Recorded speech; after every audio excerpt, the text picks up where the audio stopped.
Welcome back to Low Budget History Channel. We're back with our second episode. Now, before we start about our topics, let's talk about the background. See, change it into a wall now. It's not a window. Let's get into our topic, shall we? Our topic today is quite simple. The top tanks of each major countries. We talk about allies and the axis. I shall start with the ally first, with the first country, the United States of America. The first tank that we'll talk about in the United States Army is the M4 Sherman. The M4 Sherman have made its first debut in 1942 in the Battle for North Africa. In the Battle for North Africa at first, the Sherman, equipped with a 75mm, is already an impressive tank at the time. It can compare itself to the Panzer IV of the German Wehrmacht army. But by time goes, the German army have developed a new tank, so the Sherman have to catch up. By the end of the war, the Sherman have a new gun, the 76mm gun, which is even more powerful than the old version of the Sherman. But by 1944, the Sherman, even with the new gun, is already considered outdated. So in 1945, they have been replaced by M26 Pershing. Let's go to the second tank.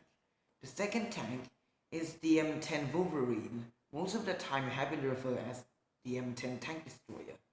The M10 Tank Destroyer, when it came out in 1943, the M10 is equipped with an extremely powerful 3-inch gun, the 76.2 Mark 7 cannons. In 1943, the Sherman haven't been equipped with the new 76 yet. So when the 76 first came out, it's very powerful when compared to most of the German tanks at that time. In first battle, it had destroyed 30 German tanks when it first came out, the M10. But by times go, the M10 also became outdated.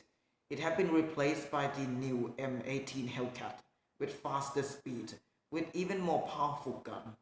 Let's go to the next country, the United Kingdom. Started. The first tank of the United Kingdom that I will talk about is the Mark 6 cruiser tank, the Crusader. The Crusader made its first debut in the Battle of North Africa.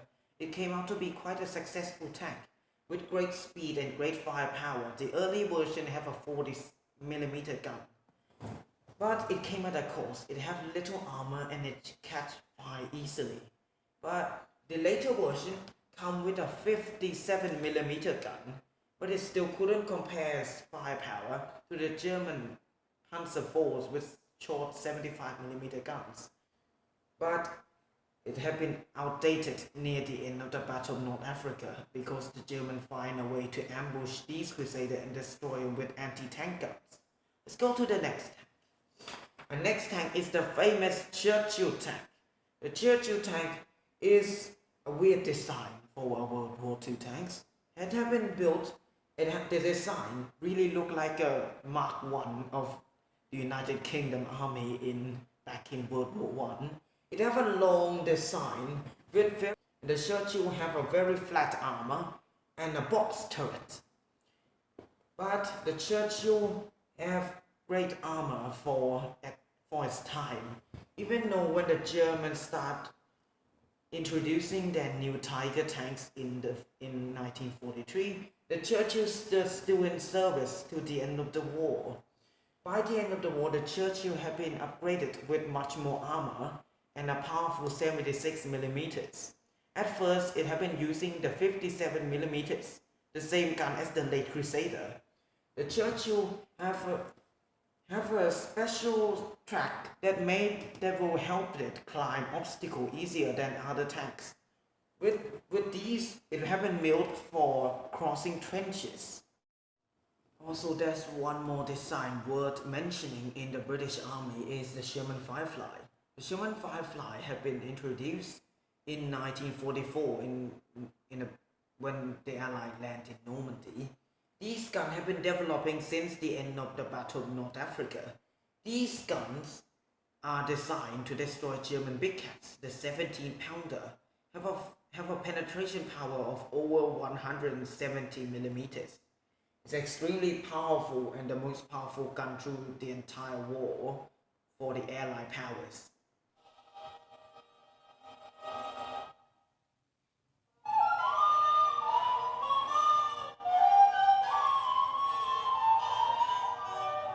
Okay, Jesus, that's loud, very loud.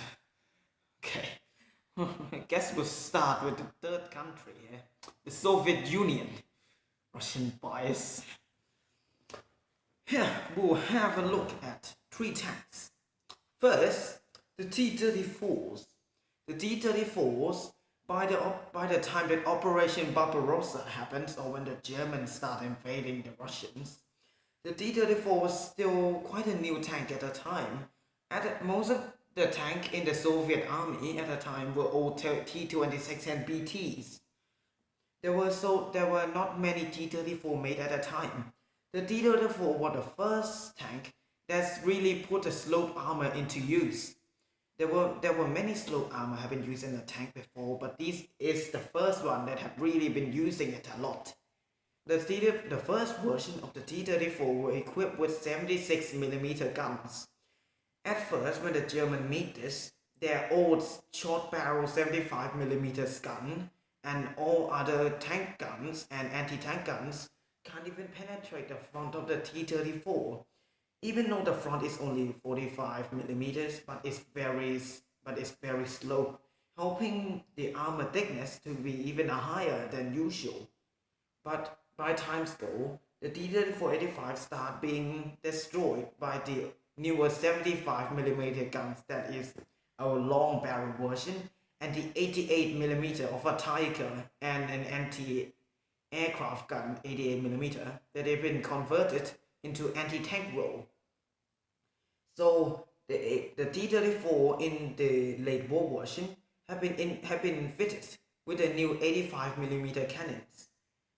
The second tank we're talking about is the KV-1. The KV-1, also like the T-34, is quite new at first. It had been equipped with the 75mm and 76 too, but the barrel is quite smaller. But the KV-1 and also the KV-2 with the 152mm howitzers, at the time no one can penetrate it. No German tanks can penetrate that thing. There is a story that a KV-2 hold a road for an entire day and had taken out so many German tanks to the point that the ammunition ran out. This shows that the KV-1 and the KV-2 is extremely powerful and heavy armored at first in 1941. But by times go, like T-34, it started getting outdated. These 2 tanks, the Soviet Union tried to find a solution to make their tanks cheaper and more easier to build. The result is T-34 have been produced in extremely large number in 10,000s. But the KV-1 haven't been produced after that. But the T-34 the T-34 production have increased so much, but the quality of it and the cost per one tank have dropped dramatically. That means the Soviet Union have used the quantity tactic against the German quality tactics. The result is quantity wins this time. The third tank that we talk about is the IS-2. The IS-2 is the result to the German big cats. They have been equipped with the extremely large gun, the 122mm. It have shown up late in the war to fight the late German big cats because the IS-2 were extremely powerful with this gun and it have heavy armor. Let's look at our last major country. When you think about Germany, you definitely think about cars, food, beer, but for me, I think about tanks. Is it usual? Definitely not. But well, let's have a look at it. For Germany, they are the country that used tank the most during the war. I don't even know what should I go first. There's so many of them. I guess I will go for the backbone of the army and the big cats. Have a look at this. A Panzer IV. A Panzer IV had been introduced at the beginning of the war. In the first battle of the war, the Panzer IV is in there.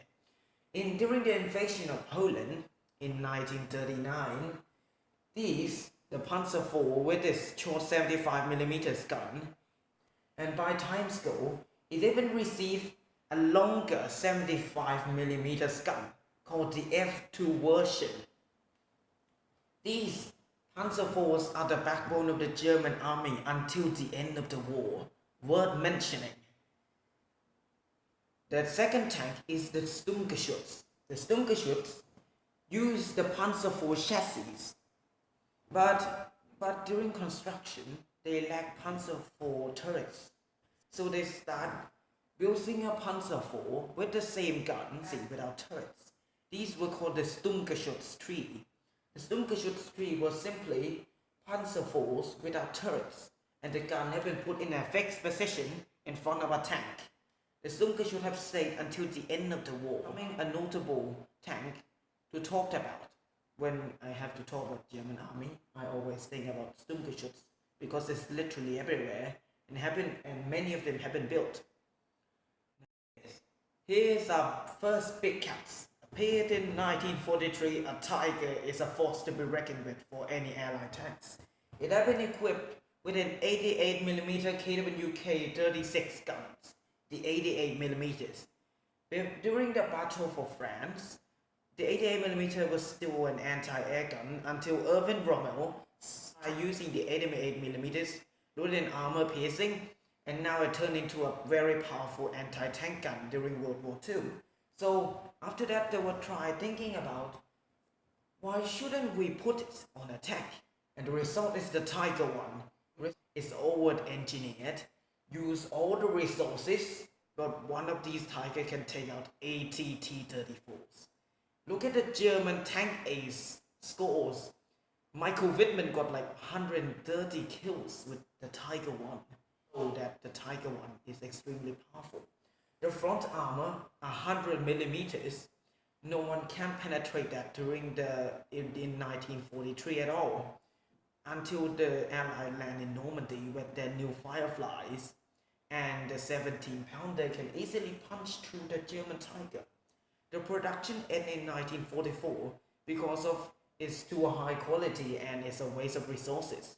So the Germans start producing more old tanks. Have a look at the second big cat that is worth mentioning, the Panther tank. The Panther tank made its first debut in 1943 during the Battle of Kursk. The Panther are well known for the engine problems because after they finish production and finish design, they will rush out of factory immediately without that much testing. So by the time they got to the Battle of Kursk, 90% of them were lost to engine problems, and the other 10% from enemy tank shells. Quite a dramatic story, but that's what happened when you didn't check that it's working well with the engine. And even some of them were lost while trying to get the Panther to the front because the engine problems. But by times go to the end of the war, the engine have been fixed and everything is nice. The Panther have the most powerful gun, one of the most powerful guns during the war, the 76mm KWK-42. These are not the 75mm of the Panzer IV. These are even more powerful. And the Panther also used the slope armor tactic learned from the T-34. These slope armor were almost impenetrable to almost any tank during the war. These are the Tiger IIs. The Tiger II first appeared in 1944, were the predecessors of the Tiger I. These equipped with even longer 88mm guns, and they have extreme firepower and have slope armor that is almost impenetrable to any Allied tanks at the front. The problem is, this one is even more well known for its engine problem than the Panther. Many times that the King Tiger were lost were to engine problems. And most of the time people talk about the engine problem even more than the powerful of the Tiger.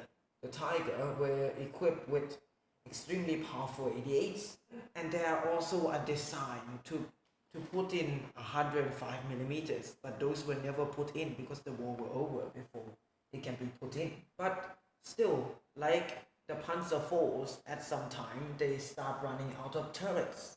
So they make it like a Sturmgeschütz, but now it's a Tiger II without a turret, and it will equipped with a 128mm gun. This one is called the Yak Tiger.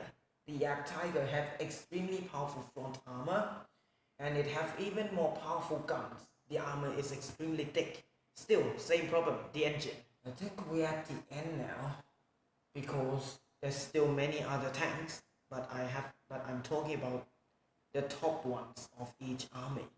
So I guess I will end the presentation here, and let's see you in the next video. Bye.